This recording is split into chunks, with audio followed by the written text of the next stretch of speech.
Untuk mengulas jalannya sidang kedua di Mahkamah Konstitusi atas sengketa hasil Pilpres sudah bergabung bersama kami Guru Besar Hukum Konstitusi Universitas Pakuan Prof. Andi Asrun. Selamat malam Prof. Andi. Selamat malam Prof. Andi.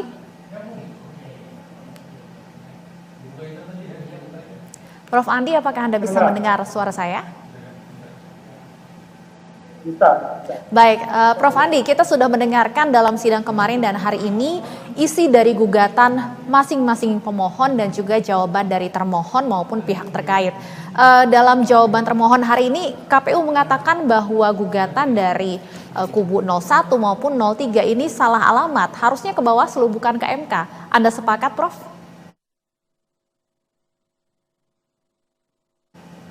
Betul begini ya. Ada prinsip harus dipegang betul oleh mereka yang ingin berperkara di Mahkamah Konstitusi. Mereka harus taat pada peraturan, ya. Jangan melawan peraturan. Kalau peraturan mengatakan sengketa proses dan pelanggaran pemilu itu adanya di Bawaslu, mereka harus ikut taat.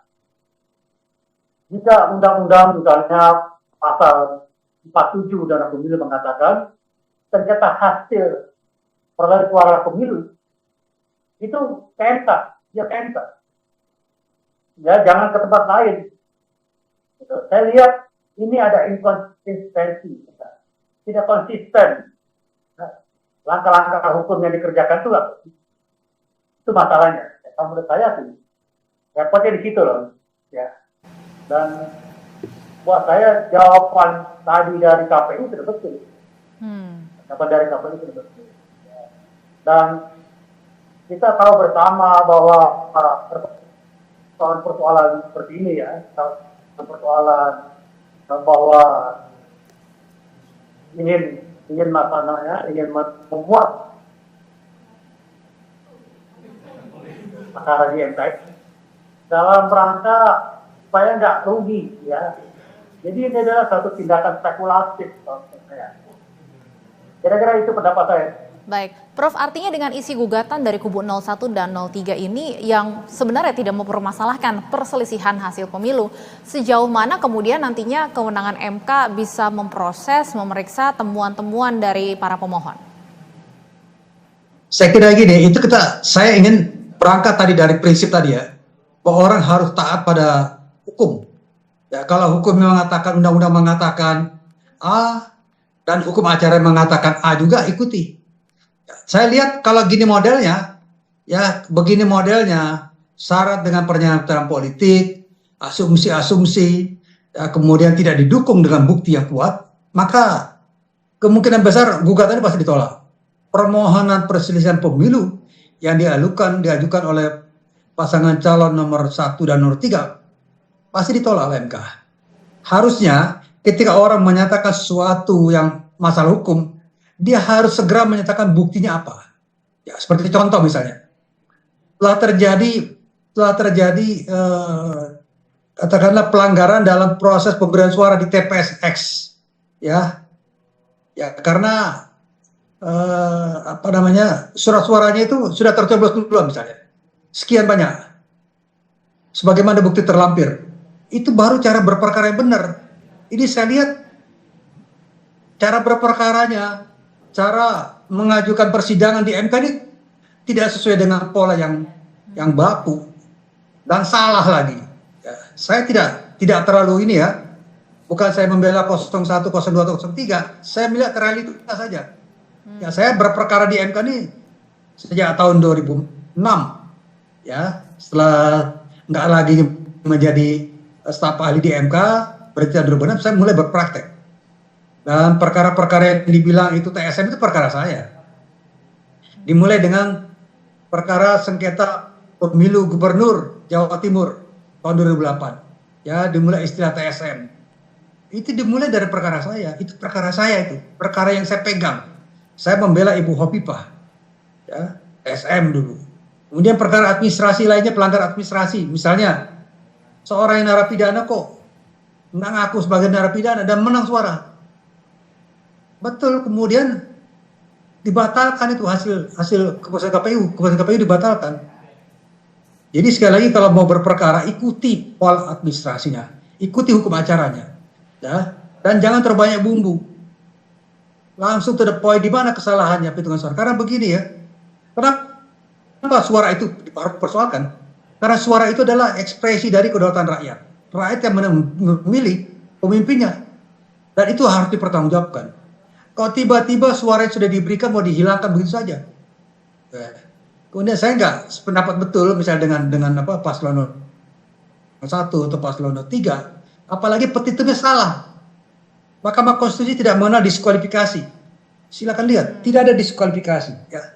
Dan kemudian pemungutan suara ulang juga ada ininya, ada sebab-sebabnya. Kira-kira gitu, Mbak.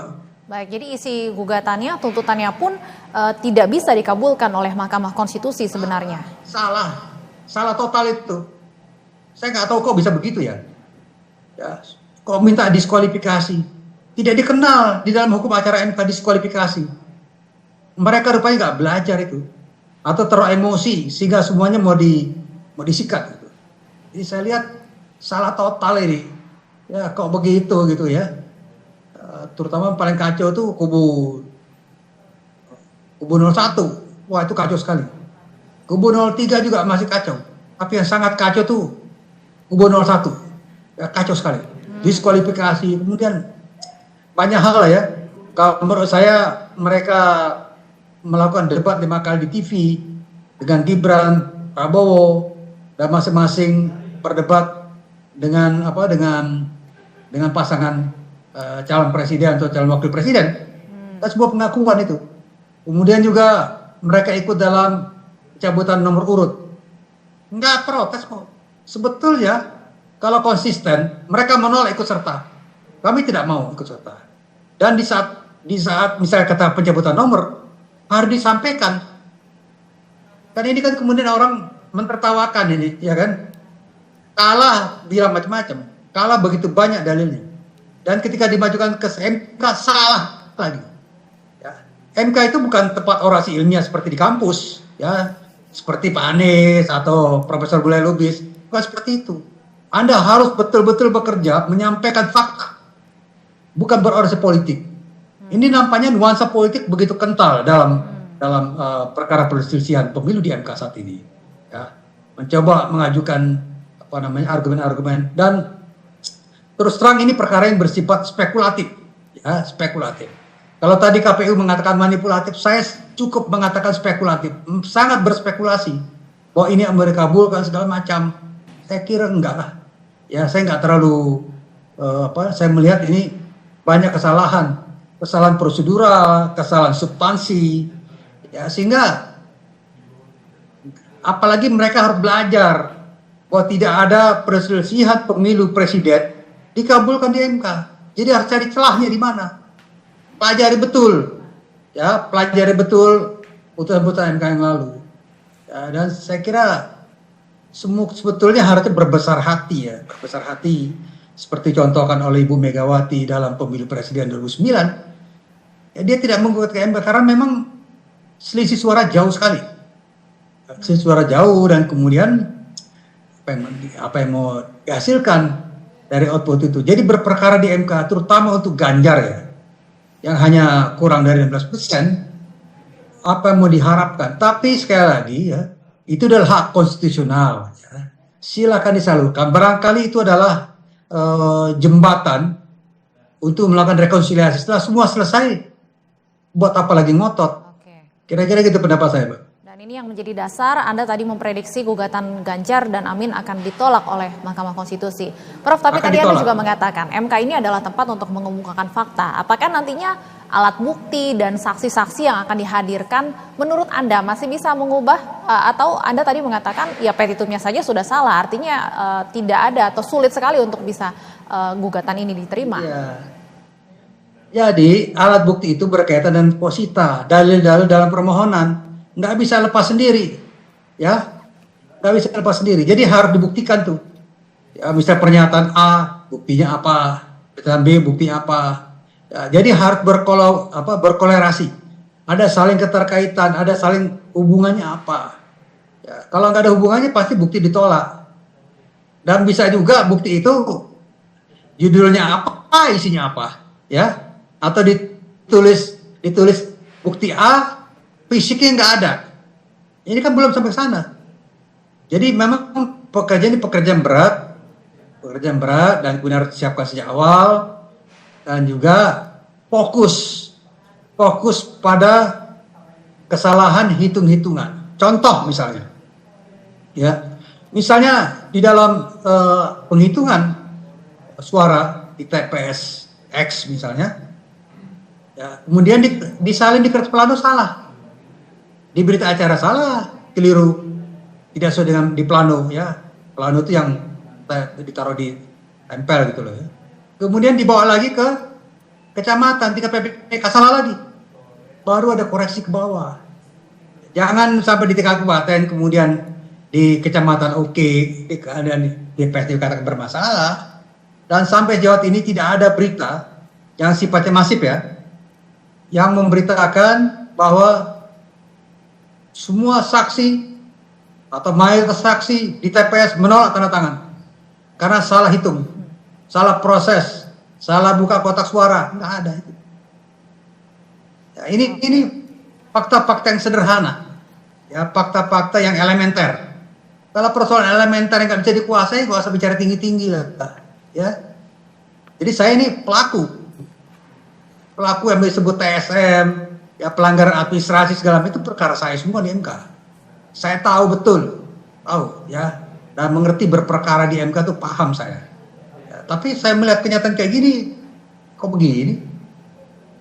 Katanya lawyernya lawyer berpengalaman, lawyer senior, tapi ternyata kerjanya nggak beres. Ya, kerjanya nggak beres, terus terang nggak beres ini, dan ngaco itu. Saya bicara gini apa adanya, ya, bicara yang bisa saya pertanggungjawabkan, gitu loh. Ya, kemarin Prof. Mahfud mengutip ulang pernyataan Prof. Yusril yang mengatakan bahwa MK seharusnya tidak hanya berkutat pada hasil dan selisih suara, melainkan juga pada prosesnya. Apakah hal itu memungkinkan secara konstitusi, Prof. Andi? Iya, begini loh, pendapat Prof. Yusril itu dalam pemilu presiden 2014, sengketa di MK, ya, itu bisa aja terjadi kayak gitu, ya, bisa.